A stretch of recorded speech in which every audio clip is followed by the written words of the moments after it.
Hello बच्चों, Mahabharti classes के YouTube channel पर आप सभी का स्वागत है।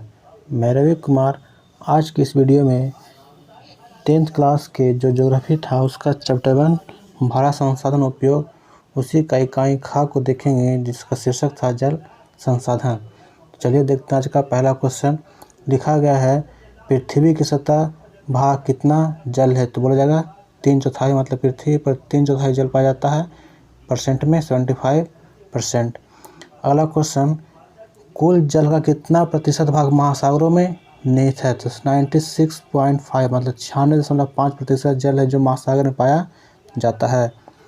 अगला क्वेश्चन है कि पृथ्वी पर उपलब्ध कुल जल में मीठा जल कितना प्रतिशत है, तो इसे 6% नहीं बल्कि 2.5% कर लीजिए, 2.5%। अगला बोला जा रहा है मीठे जल में कितने प्रतिशत बर्फ के रूप में ध्रुवीय प्रदेशों में है, तो 75% मतलब 75% जो बर्फ के रूप में मेरा जल पाया जाता है। अगला है कि मीठे जल में कितने प्रतिशत भूजल के रूप में है, तो 25% भूजल हो गया, जैसे नदी तालाब झील के रूप में पाया जा रहा 25% जल। अगला क्वेश्चन, जल की मात्रा अधिक होने का पृथ्वी को क्या कहा गया है, इसे कहा गया नीला ग्रह।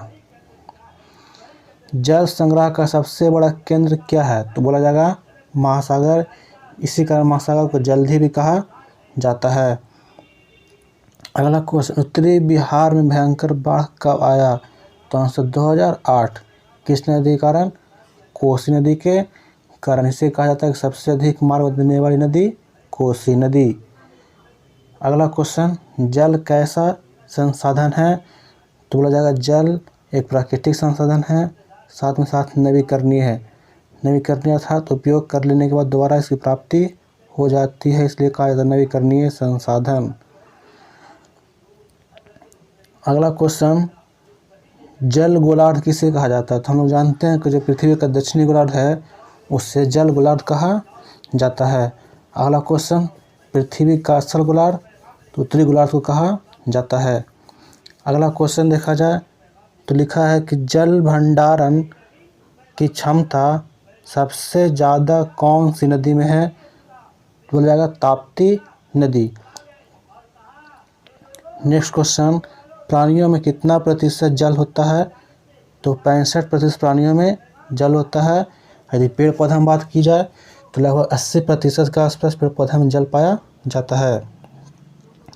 अगला क्वेश्चन, पंडित जवाहरलाल नेहरू ने किसे आधुनिक भारत का मंदिर कहा, तो बहुउद्देशीय परियोजना को आधुनिक भारत का मंदिर पंडित जवाहरलाल नेहरू के द्वारा कहा गया है।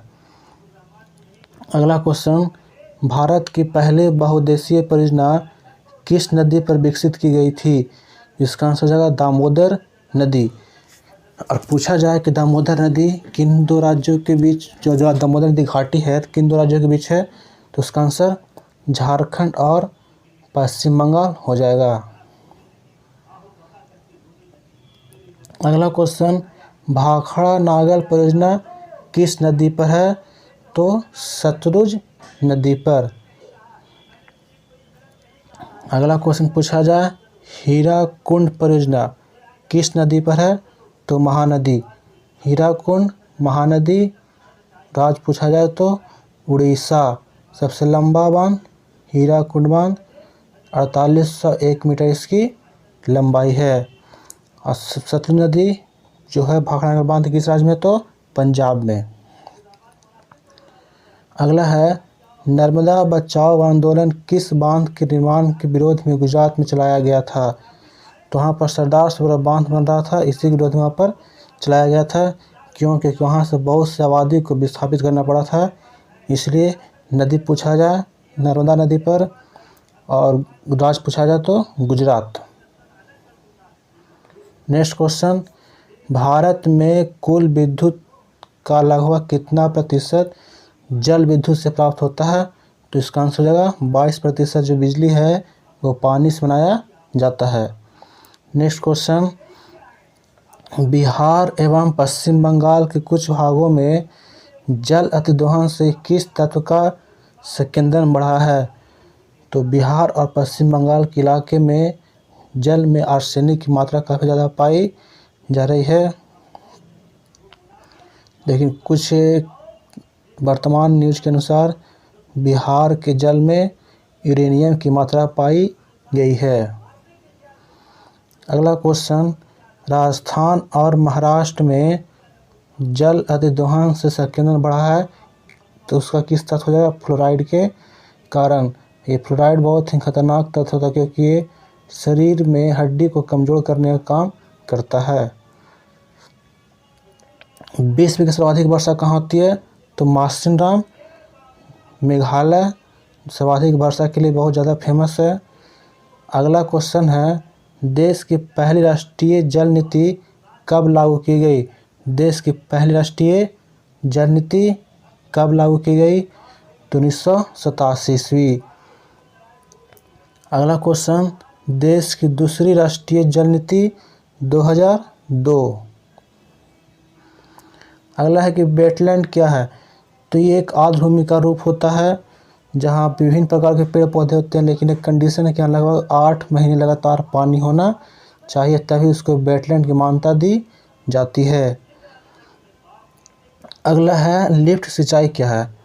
तो कहेंगे कि अपने खेत की निचली परत से लेकर ऊपरी परत तक किसी पंप या यंत्र से सिंचाई करना ही लिफ्ट सिंचाई कहलाता है। अगला है, जल संग्रहण की गुल या कुल विधि किन राज्यों में अपनाई जाती है? तो इसका आंसर हो जाएगा पहाड़ी राज्यों में गुल या कुल की विधि को अपनाई जाती है। अगला है, पेयजल का संचय भूमिगत टैंक में करना क्या कहलाता है? तो ये विधि हो जाएगी टाका। ये विधि आज बहुत फेमस है। जिस प्रकार हम लोग छत पर टंकी को रखते उसी प्रकार एक टंकी घर के आगे में रखा जाता है और छत पर के पानी को पाइप से जोड़कर उस टंकी में जमा किया जाता है, वही विधि कहलाती है टाका। पेयजल का संचय करने वाली एनजीओ तरुण संघ किस राज्य में कार्यरत है? तो आंसर है राजस्थान। अगला क्वेश्चन, भारत की सबसे लंबी नहर? इंदिरा गांधी नहर, जो पड़ती है कहाँ? राजस्थान में। अगला क्वेश्चन, सोन, गंडक तथा कोसी परियोजना किस राज्य से संबंधित है? सोन परियोजना भी बिहार, गंडक बिहार और कोसी परियोजना भी बिहार। अगला क्वेश्चन, सोन परियोजना का विकास कब हुआ? तो इसका आंसर हो जाएगा 1874 ईस्वी। अगला क्वेश्चन, इंद्रपुरी बांध तो बोला जाएगा बिहार में है, किस नदी पर? सोन नदी पर, जिला हो जाएगा रोहतास।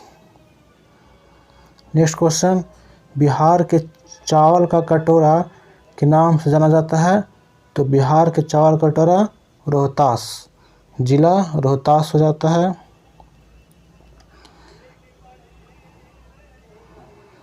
अगला क्वेश्चन है, रिहंद नदी किसकी सहायक नदी है? तो सोन की सहायक नदी है रिहंद। अगला बहुत ही महत्वपूर्ण क्वेश्चन बोला जा रहा है, फॉल्कर मार्क के अनुसार प्रत्येक व्यक्ति को प्रतिदिन कितने लीटर पानी की आवश्यकता होती है? तो 1000 घन मीटर। यदि इससे कम पानी मिलता है तो उस स्थिति को जल संकट के नाम से जाना जाता है। अगला क्वेश्चन, विश्व जल दिवस कब मनाया जाता है? तो 22 मार्च को विश्व जल दिवस मनाया जाता है। ये कब से मनाया जा रहा है? तो 1992 के प्रथम पृथ्वी सम्मेलन से में इसकी चर्चा हुई थी बनाने की, और इसको 22 मार्च 1993 से मनाया जाने लगा। विश्व वेटलैंड दिवस कब मनाया जाता है? तो 2 अक्टूबर को 1997 से। वेटलैंड मतलब आर्द्रभूमि। अगला क्वेश्चन, पहली बार जल दिवस कब मनाया गया? तो पहली बार जल दिवस 1993 ईस्वी में मनाया गया। अगला क्वेश्चन, भारत में विश्व का कितना प्रतिशत आबादी निवास करता है? तो किताब के अनुसार 16%, लेकिन वर्तमान में 17.5%। पूरे विश्व का कितना प्रतिशत भूमिगत जल भारत में पाया जाता है? तो पूरे विश्व का 4% भूमिगत जल भारत में पाया जाता है। फिर सबसे ज़्यादा भूमिगत जल किस राज्य में है? तो आंसर हो जाएगा उत्तर प्रदेश, यूपी। यदि पूछा जाए कि सबसे कम भूमिगत जल किस राज्य में है, तो बोलेंगे तमिलनाडु, क्योंकि वहाँ पर भूमिगत जल लगभग समाप्त होने के कगार पर आ चुका है। अगला क्वेश्चन है, हिमालय से निकलने वाली 3 बड़ी नदी गंगा, ब्रह्मपुत्र तथा सिंधु में भूपृष्ठीय जल का कितना प्रतिशत पाया जाता है? तो 2/3 भाग यही 3 नदी में पाई जाती है। चैप्टर ख इकाई बस इतना ही। वीडियो कैसा लगा चैनल को सब्सक्राइब करें तथा वीडियो को लाइक करें, ज़्यादा से ज़्यादा शेयर करें। धन्यवाद।